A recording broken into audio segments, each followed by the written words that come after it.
Hello my dear friends, you're on the Military Summary channel, and today we will discuss the situation in Ukraine on the 2nd of December of 2023. Today we have a lot of very interesting updates, so let's start. And first we will continue with the story about Zaluzhny, Zelensky and Gerasimov, the head of Russian army. A few more things to the previous report that we have discussed about the Seymour Hersh, who reported that currently the Russians, to be more precise, the head of Russian army and the head of Ukraine army, have some negotiations and are doing them without participation of Zelensky. Without Zelensky, obviously this Ukrainian crime, we haven't received any confirmation from official sources, and obviously we are not going to get them. But the problem and the thing is that everything, at least I analyzed the situation, and now I understand and I now receive answers to a few questions. If you remember, a few weeks ago we have already discussed about the Ukrainian possible mobilization in this area, that the Ukrainians are planning to change the age for the people who will be mobilized and so on, and they want to reduce the level of the years till 25 years old. So they're planning to mobilize very young people, and according to information we have, everything is ready for the mobilization. The only thing that is required is the Zelensky's signature on the law. So basically the Ukrainian parliament should adopt this law by signing this document by the president, but Zelensky still haven't made this. So the question is, I had the question, why the Ukrainians and Zelensky still haven't signed this law and haven't started mobilization, and the answer is very simple.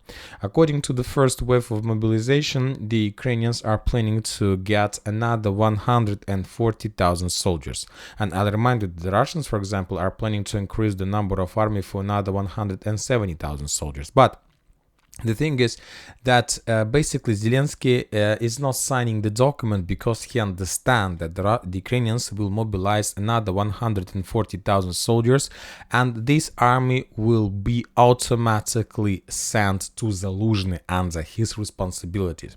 So basically it's something like a gift. There is a conflict between Zelensky and Zaluzhny, and by making mobilization, Zelensky will present Zaluzhny a very big army. Currently, Zaluzhny doesn't have possibilities to collect forces from the front line and to send them, let's say, to Kiev and to make military coup. And so that's why he waits for this new army of young people whose brains will be obviously brainwashed during the training process for the next 2-3 months. And after that, Zaluzhny understand that there are going to be no power in Ukraine who can or who will be able to, let's say, to cut him off, because Zaluzhny will start running the Ukraine. And this is the things that Zelensky is afraid of. He's afraid of to lose his power by mobilization. So that's why he tried to force Zaluzhny to make public, let's say, obligations that he's not going to be president, that he's not going to do this, and this is exactly what Zaluzhny haven't made yet, and obviously is not going to. Now let's move to the situation on the ground, and first we're going to talk about Kherson direction, to be more precise, about Krinky foothold. The Russian sources published the drone footage of the village. As you can see, there are no building left, everything was reduced to ruins. The situations completely fit the Russian requirements. It's very good for the Russians when the Ukrainians send more and more forces on this bank of the river, because everything that gets here can be destroyed by the strikes of FAB-500. The soldiers that managed to survive after the strikes of FAB-500 would be destroyed and killed by the Russian FPV drones. So everything is very good when talking about the Russians. But when talking about the Ukrainians, they're losing not just the personal, not just the foothold, not just the media reputation. Also, the Ukrainians are losing every single day artillery forces, artillery systems, the Ukrainian forces in Taginka. Those forces that Ukrainians try to collect every single day and send more and more waves to this area. According to the Minister of Defense of Russian Federation, as a result of clashes, bombardments and different things in the Kherson direction, the Ukrainians lost 70 soldiers, and this is, you can see, very heavy losses from the Ukrainian side. Of course, not like hundreds, not like 35 as let's say on some Kupiansk front line, but also very heavy. And the Russians are not going to do anything. They will try to keep the situation as is, as long as possible. When talking about Zaporozhye direction, to be more precise about Bradley Square, as you can see, we haven't received any geolocations from this territory. There is a regular situation, maybe because of weather, maybe because of that fact that Ukrainians were forced to redeploy a significant number of forces from this direction to Avdiivka. Obviously, if some forces were deployed from this area to Avdiivka, there are very high chances that the Russians did the same. According to information we have, the Ukrainians lost 30 soldiers in this direction. Now we are moving to the South Donetsk area. After the Russians managed to achieve some results on the western flank of Staromaiorske, by moving along these 2-3 lines, the Russians currently are regrouping. They made significant success, significant results. Now they need to regroup, to bring more fresh forces, to bring ammo, and to dig in deeper on these positions. And after a short operational pause, they will continue offensive operation towards the Ukrainian positions in Staromaiorske, to be more precise, toward the last hill, the final hill that Ukrainians controls in this area. And I'm talking about this square. So we can, these days, the days when the Russians will start offensive operation are numbered in this direction. When talking about South Donetsk, the Russians continue or intensify their clashes and bombardments and activity in Novomikhailivka. The Russians once again start using FAB 500. The Russians are using Ilmur missiles. The Russians are using just regular bombardments in this area. The Ukrainians do have heavy losses. According to information we have, as a result of clashes on the South Donetsk direction, the Ukrainians lost 110 soldiers, and this is, you can see, very heavy losses for this direction. This is not like minimal losses, not the heaviest losses from since the beginning, since the creation, but very heavy. According to some Russian sources, they promised that this evening they will provide some geolocations or some updates regarding the Russian attempts to attack. Because according to information we have, the Russians during the previous 24 hours made few attempts to attack and storm South Novomikhailivka, but we don't know exactly where exactly the Russians were attacking. When talking about Marinka, after the Russians managed to establish final control over the village, I'll remind you that yesterday the Ukrainians left their final positions in this area. Maybe there are some rearguard forces or some soldiers that were abandoned on this territory and that they need to find the solution how to evacuate from this area by themselves. The Russians stopped any offensive. Now the Russians are trying to dig in deeper to prepare the foothold, maybe before the next waves of attacks. But for now, the situation was stable. During the day, the situation was stable in this direction. When talking about Avdiivka, according to information we have, the Russians managed to improve their position significantly in this area. The Ukrainians tried to do their best to slow down the Russians. As we discussed, according to some updates that we have, as a result of clashes, the Russians managed to establish control over this territory on the east of Severne and on the west of Avdiivka. We're talking about this territory. As you can see, the results are very heavy, very big results, as you can see. And for those attacks, the Russians were using armored vehicles, infantry, all types of weapons they have. Basically, the Russians managed to establish complete fire control over the two main support roads that Ukrainians use to support their forces, first of all, in Avdiivka itself from Severne, and the second road that was cut off by the Russians is Avdiivka and Axe air defense base. These two areas are under complete Russian fire. I'm not saying about the 100% losses, but obviously the losses are between 30% till 70% that use this territory. The Ukrainians from their side during the day tried to slow down the Russians as much as possible, and for those purposes they were attacking the abandoned Russian armored vehicles, tanks, and different types of vehicles with FPV drones. On these scenes, we can see at least few strikes against the Russian vehicles. These are fresh footage. That means that which confirms from one side attempts from the Ukrainian side to slow the Russians, but important thing that you need to mention that most of the geolocations came between the area of Severne and Opotne and Peski. So the Ukrainians first of all try not to show the real Russian progress. They control the mappers of all the world. And of course, they try to control the content and information they provide to people. Obviously, these strikes and clashes took place in these fields, but neither the Russians nor the Ukrainians published the information about the current situation in this area. And as we discussed, the Russians also managed to improve their positions on the west of Vadiane, northwest of Vadiane, on the northeast of Pervomaiska. The clashes in this area also very heavy, but yet we haven't received even a single geolocation, neither from the Russian nor from the Ukrainian side. Also, we have a footage scenes of clashes and FPV drone strikes against Ukrainian positions on the southern part of Avdiivka. The Russians lost their foothold in the vicinity of destroyed bridges and they were forced to step back. And now the Russians started everything from the beginning because currently is the best situation for this.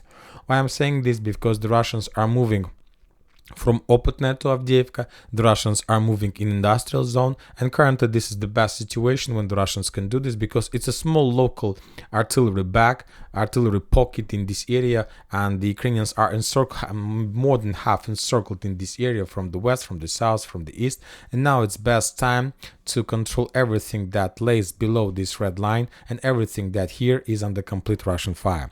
Also, the Russians published another confirmation that on the 30th of November, by the 30th of November, the Russian forces like the International Brigade of Petnashka, the 10th Tank Regiment, 87th and 1487th Motorized Rifle Regiments, and the Veterans Assault Brigade managed to establish complete control over the industrial area. I have adjusted the map a little bit and I have increased the gray zone between the Ukrainian forces and the Russians. So the forest between these two areas currently is in the gray zone, and obviously the Russians have already launched some reconnaissance and force in combat operations, but we haven't received any geolocations of those operations. Now we are moving to the northern flank where we can find the bloodiest and the heaviest clashes ever. The Russians are storming the Ukrainian positions. The Russians, as I understand, as I see, the Russians concentrated significant number of infantry exactly along the railways. I'm not saying about thousands, but obviously hundreds of soldiers currently located on this line. The Russians probably managed to secure this territory as much as possible with electronic warfare equipment, and the Russians, during the previous days, of course, and the Russians launched significant attacks, wave by wave, wave after wave, one wave after another wave, and the main purpose of these attacks to penetrate the Ukrainian defense belt, to establish complete control over Petrovska Stepova, to establish complete control over these three lines, and to have encircle a chemical plant from the north. And right before I start making this video, the Russian sources reported that the Russians managed to establish control completely over Stepova, so this territory from now on under Russian control, yet we haven't received even a single geolocation, and the Russians start the clearing operation. Obviously we're going to receive some updates. The Ukrainians from their side were trying to slow down the Russians as they could. If we increase the number of updates, for example, for the previous 3 days, let's say from the 30th of November, we're going to see the Ukrainian focus. They were bombing this territory heavily with FPV drones, with artillery rounds, with everything they could, but this didn't help them. And for example, today we got one video, and this is the fact. The Russians are saying that this is speculation or fake. Some Russian sources, the Ukrainian sources, are saying that this is the real video. On this video, we can see how the Russian soldiers were clearing the trenches on the north of chemical plant, and that this video was geolocated. On this video, we see how 2 Ukrainian soldiers surrendered, and later the Russians, according to this video and according to the Ukrainian sources, the Russians killed those Ukrainian soldiers who surrendered. I can't tell you whether it's true or fake, Ukrainian fake, to increase the spirit and morale of Ukrainian forces who fight in this area and to force them not to surrender, because if they surrender they will be killed. I can't tell you for sure, I wasn't there, but this is exactly the video that was published today. So it's up to you to decide to believe or not this piece of information. No matter the video, we see that the situation is getting worse and worse for the Ukrainians, and obviously the Russians soon can collapse, on this entire area can be collapsed, and the Russians can enter Berdichi, and when the clashes starts for Berdichi, we can start counting days of entire foothold in Avdiivka. And I think the Zaluzhny wants just one thing: to complete negotiations with Gerasimov before the fall of Avdiivka. And when talking about other updates, the Russians continue bombardments of the Ukrainian positions in the deep rear, trying to destroy their artillery positions, supply roads, and so on. The total losses of the Ukrainians on the Donetsk direction were around 125 soldiers. So in comparison with the previous days, these are the lowest level of losses. A lot of updates are coming from the central and the northern front lines of Bakhmut-Artyomovsk direction. According to information we have, the Russians managed to maintain and to shorten their front line in this area, and as a result of clashes, the Russians established control over these three lines. And so they basically just shortened the area, brought fresh forces, and obviously the next few days they're going to make more attempts to enter Bogdanovka and to continue development along the railways. The Russians still haven't managed to establish control over these three lines. They made a few attempts to attack, but all those attacks were repelled by the Ukrainians. But obviously the Russians will continue. And as we discussed, the main goal and the main purpose of the Russians in this direction at first stage is to establish control over this territory. After they do this, we can start counting days before Bogdanovka battle started and before Bogdanovka falls, even though. The Russians also published few videos of FPV drone strikes on the area of the main supply road that Ukrainians use to support this territory from Chasov Yar to Bogdanovka and the fortifications on the north of Kromova. A few armored vehicles, personal carriers were destroyed. Also, the Russians reported that they launched an expected attack from the western flank, or from the western part of Bakhmut, in direction of this residential area, how the Russians call this territory, Dachi. And according to information we have, the Russians managed to force the Ukrainians to step back. That attack was unexpected. Basically, we are talking about this territory. We haven't received even a single geolocated confirmation, but some sources are saying that currently this territory was captured by the Russians, and now they're trying to dig in deeper and to prepare themselves before upcoming Ukrainian counterattacks that are going to take place this night. If the Russians are able to repel Ukrainians' attacks, then we're going to see that the risks for the Ukrainian forces in Klishchiivka is going to increase significantly in multiple times, because if the Russians can continue advancing towards Ivanovskaya, that means that the Russians can cut the main supply roads that Ukrainians use to support their forces in Klishchiivka. Now we are moving to Lyman direction, and it goes also a lot of updates. According to the Ministry of Defense, as a result of clashes on this direction, the Ukrainians lost 120 soldiers. Furthermore, different mappers, either the Russians and not the Russian sources, and Ukrainians updated their maps. According to them, the Russians managed to establish control over significant territory on Lyman direction, so Syriac, Z map, and also a lot of sources. So basically, without any, once again, geolocated confirmation, the Russians managed to establish control or to improve their positions on Tarskoye salient, something like this. So as you can see, this is a big attack. It's a broad frontline attack, and the distance of the front line is around 5 kilometers. So the Russians attacking with using the broad frontline tactics, and their main goal and the main purpose to get as close as possible to Zherebets River, and basically from some positions to establish control over the main supply roads that Ukrainians use to support their forces on the Russian side of Zherebets River. Let's call it like this. There are not many positions that Ukrainian can use, but they still can use. For example, if you remember yesterday, we just discussed that the Russians, as a result of 500 strike, managed to destroy another bridge of Ukrainian forces between Novolyubovka and Nevska. We got that geolocated video. Now we are moving further to Kupiansk direction. We got some updates from this territory as well. According to information we have, as a result of clashes on Kupiansk area, the Ukrainians lost 25 soldiers, so the level of losses is the minimal.